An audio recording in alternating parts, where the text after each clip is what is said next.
Bobbi Althoff recently went on the Baby This Is Keke Palmer podcast, and boy, was it a time. It got a bit awkward, but Kiki was not laying off on them questions. She had them questions to ask, and she wanted an answer, okay? By any means necessary. And she asked some really good questions because these are questions that a lot of people have been having for quite a while about Bobbi, whether she's an industry plant or not, what connection she has to the industry. For those who don't know, Bobbi was a momfluencer who turned into a podcaster, but she started posting mom content on TikTok during the pandemic, and she amassed a large following just from posting that. And then she decided to start podcasting. And obviously, if you have a large following, some of that following is going to transfer over to your podcast. That's expected. But I think a lot of the reasons why people have concern about her is because she posted only a few podcast episodes and they're all going viral. And then she's interviewing these big celebrities like Mark Cuban, Drake, Lil Yachty. So she's interviewing all these very popular people, which makes people think that she's an industry plant. But because she already had a pretty large following before she started podcasting, I don't necessarily call her an industry plant. Because to me, an industry plant is someone who no one has ever heard of. And then they show up and they have this huge following all of a sudden. I feel like that would be considered an industry plant. But she was pretty well known on TikTok for years before she decided to start doing this. Now, did she have some help? Yes, I 100% think that. She signed to WME Talent Agency, which is the same one that Keke Palmer is signed to. And during the interview, Kiki was talking about how they both have the same management, but it took her 20 years to get to where she's at. And Bobbi got there kind of quick. So Kiki was like, this is seeming a bit planty. It's also the fact that during the interview with Mark Cuban, he mentioned that he's friends with her talent agent. And he's a really good agent. So obviously he knows what to do. He knows what strings to pull. He knows how to get these connections. And she did get a bit defensive during that interview when he mentioned it.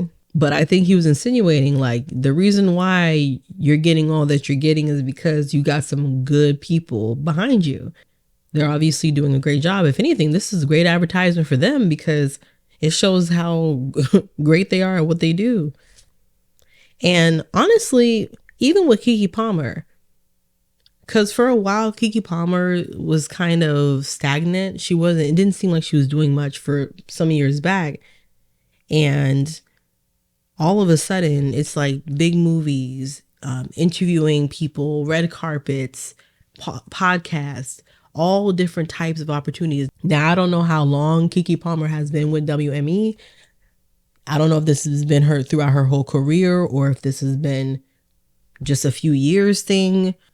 We don't really know the timeline on that. Now, a lot of people think that she stole the bit from Funny Marco and Amelia from the chicken shop date. While they all do have a similar persona of being awkward, it's almost a different kind of awkward. For example, Amelia has a bit more of a professional kind of gab. Like she goes back and forth with her guests. They laugh, she's laughing. They're able to easily bounce off each other. It's a bit more professional and it works very well. Amelia has found a way to really hone in on the awkward persona in a way that works very well with her guests because her guests are very diverse. I don't think Bobbi has quite yet honed in on it perfectly. And the reason I say that is because when she interviewed people like Offset completely took over that interview. Offset came with the rebuttals and the responses and everything she said. He had a killer response for it and he just kept going and he completely took it over. He had the full power in that interview and I think it surprised her. I don't think she was ready for it. I didn't think she thought it was going to be like that, but he really took it over and he killed it. And that just doesn't happen with Amelia's podcast. And Funny Marco also has he can go back and forth with his guests. But Bobbi really doesn't think that she's an industry plant. She stated that in the interview. And many people are not convinced that she's not an industry plant because her husband's a tech guru and he's published many books that are pretty successful. He supposedly has a salary of around 15 million. That's not really like been proven, so no one really knows for sure. But they do know he's pretty successful in tech and well known in tech. And he could have a connection to the industry. Even her parents could have a connection to the industry. No one really knows. But what I really think is that her talent agency is just doing a good job at pushing her out there in the ways that she needs to be pushed out. Like they're making sure that she's collecting them checks. Something's happening behind the scenes that's helping her to become successful in whatever she does.